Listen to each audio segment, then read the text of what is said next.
What's up YouTube? It's Josh. This is the Den of Nerds. This video is going to be all about a theory I have that Kevin Feige is going to bring the X-Men cinematic universe and the Marvel cinematic universe together. I'm going to make a bunch of different points and make a pretty compelling case as to why I believe this is going to happen and why I believe the seeds for this have already been planted. Okay, now let's get right into it. So we have to give a little backstory as far as Kevin Feige. Now, here's a little crazy thing about Kevin Feige. He actually began his career producing, when it comes to comic book films, with the X-Men universe. In the first X-Men movie, he was brought on by Lauren Schuler Donner, who is the wife of Richard Donner, the director of the original Superman films. And Kevin actually interned for the production company that the Donners owned, where he made a real impact on Lauren, who eventually hired him to be a producer on the first X-Men movie. He was brought onto that film because of his crazy extensive knowledge when it comes to Marvel Comics. And actually, before 2007, you can find Kevin Feige's name in the credits of a ton of different comic book films. The last one he did before getting his position at Marvel Studios was The Rise of the Silver Surfer, which, wasn't that great of a movie. But he was actually involved in a ton of different comic book films. So he has roots that date back to the X-Men film, the granddaddy of the modern comic book films, which was really launched with the first X-Men movie. Okay, so that's the first point that I have. Now we're going to move on to something that happened with the latest installment in the Marvel Cinematic Universe catalog, and that is, of course, Captain America Civil War. Now, one of the big deals that happened with this movie was the Sony deal. The, of course, bringing of Spider-Man, who was owned by Sony Pictures, and putting him into the Marvel Cinematic Universe. Now, this deal coincides with a move that happened at Marvel Studios, and more importantly at Disney, that had to do with a restructuring of whom reports to whom. Now, Ike Perlmutter, who is the president or CEO of Marvel, was originally the person that Kevin Feige had to report to when it came to the films. So you see Marvel Studios, and he's the president, the big shot at Marvel. He had to basically report to Ike with all things having to do with the Marvel Cinematic Universe. And they had some conflicts that, although weren't well reported, they're not out there for the media to grab onto, there are at least rumors and a lot of smoke that say that they had conflicts of ideas and principles. Now, Kevin Feige does not answer to Ike Perlmutter. He instead answers directly to Bob Iger. Okay, so he sidesteps Perlmutter. But I know what some of you are thinking, and that is that restructuring took place after the announcement that the Sony deal with Spider-Man had taken place. Now, you're correct in that thinking. Technically, the Sony deal was announced before the restructuring of the hierarchy as far as Kevin Feige is concerned. However, if you did any kind of watching or studying of the Sony deal itself, you will know that that deal was an ongoing negotiation that took a long time, right up until about 2 months before the film even released. In fact, you can go watch YouTube videos and different press and junket interviews with the Russo brothers, where they are talking about how, remember how we didn't see Spider-Man for a long time in any of the advertisements? They kind of talk about how, well, that deal was still being worked on and negotiated by the higher ups, and even though Kevin Feige really wanted it to happen and the Russo brothers really wanted it to happen, that it was not finalized until much later. So, do the math in your head, okay? This deal was announced, but still being negotiated.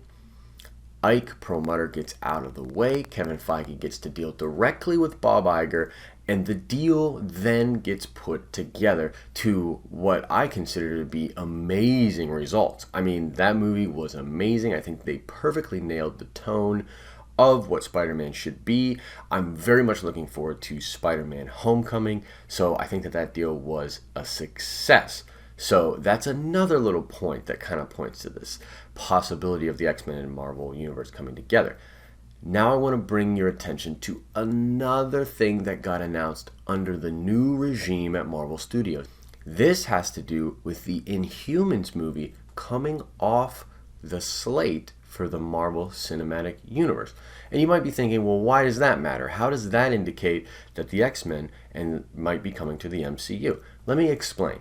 So the Inhumans are basically Marvel's answer, or the MCU's answer, to mutants, okay? As long as Fox owns the rights to the X universe and the word mutant, you cannot have the word mutant or the idea of mutants in any Marvel Cinematic picture.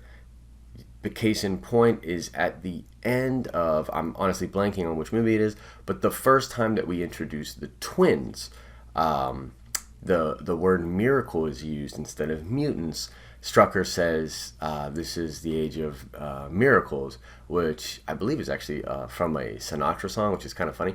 But basically, they started to try to introduce a way to have mutants be a label or be used in the films. And even in the comics, they actually, I don't know if you guys know this, but they started to play around with the idea that Quicksilver and Scarlet Witch are actually not the children of Magneto. I'm sure you remember that kind of making news back in the day, and that they might actually even be Inhumans. That was like a big thing. So this is all coming from Ike. Okay, this is all coming from Marvel Comics, and this is when Ike was above Kevin Feige. Okay, and think about it. The Inhumans, if you come out as the Marvel Studios and you make a movie that is basically exactly like mutants, but in the MCU, and they're the Inhumans, that is going to be at odds or with conflict with the mutants, okay? It's not playing nice. It's basically saying, well, we're going to do our version of that, and it's going to be better, or it's going to be in competition with yours, and it's going to take some of your pizzazz, if you will, away, okay? And I think the reason that Kevin Feige took the Inhumans movie off of the slate was to play nice with Fox, okay? I can just imagine him. Remember, going back to my first point, he started his career of producing on comic book movies with the first X-Men movie, okay? So he has connections with those people. So I can imagine him getting on the phone with somebody like a Bryan Singer or Simon Kinberg and saying, hey, we're going to take the Inhumans off the slate. We're going to leave the mutants and the enhanced stuff, you know, that flavor. We're going to leave that alone. You guys can have that. And I can imagine that as being his olive branch to that studio to try to set up good relations for a deal that will be happening further down the line. One last point that I think will really drive home this theory is the idea of comic book movie fatigue. This year we had 7 big comic book films slated to come out. Many of them have already come out. And if you look at the pattern, the first few did pretty well as far as the box office was, and they've literally declined ever since. Apocalypse did not do very, very well. Even something like Civil War, which by all, accounts did really, really well. I think if you look at the way Marvel had been releasing that press, how early they had screened it and how much they were like going out there and putting their proverbial dick on the table, they really thought that movie was going to do much better than it did. It still did great, and really so did Apocalypse. But you are seeing comic book fatigue set in.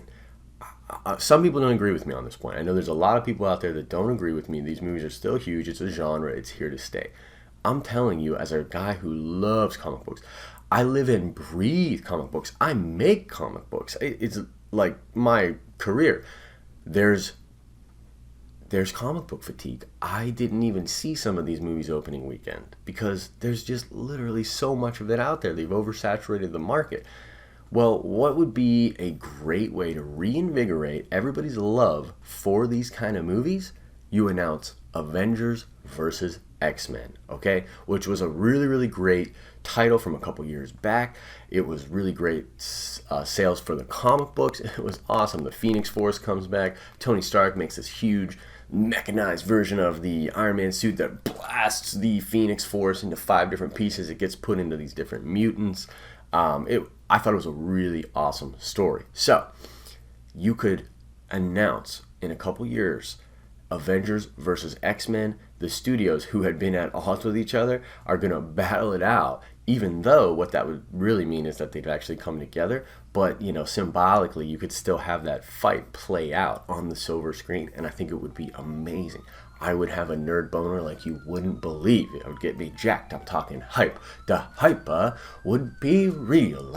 Time to check that nerd card, and since I kind of talked about Avengers vs. X-Men, that's what we're going to go with the question. What were the names of the 5 mutants that the Phoenix Force went into during the Avengers vs. X-Men comic book run? Answer the question in the comment section below. Like the video if you thought it was awesome. Like I said, let me know what you think about this theory, if you buy into it, if you think I'm full of crap. Either way, I want to know. I want to know what you think. And as always, I hope you're having an awesome and nerdy day. See ya!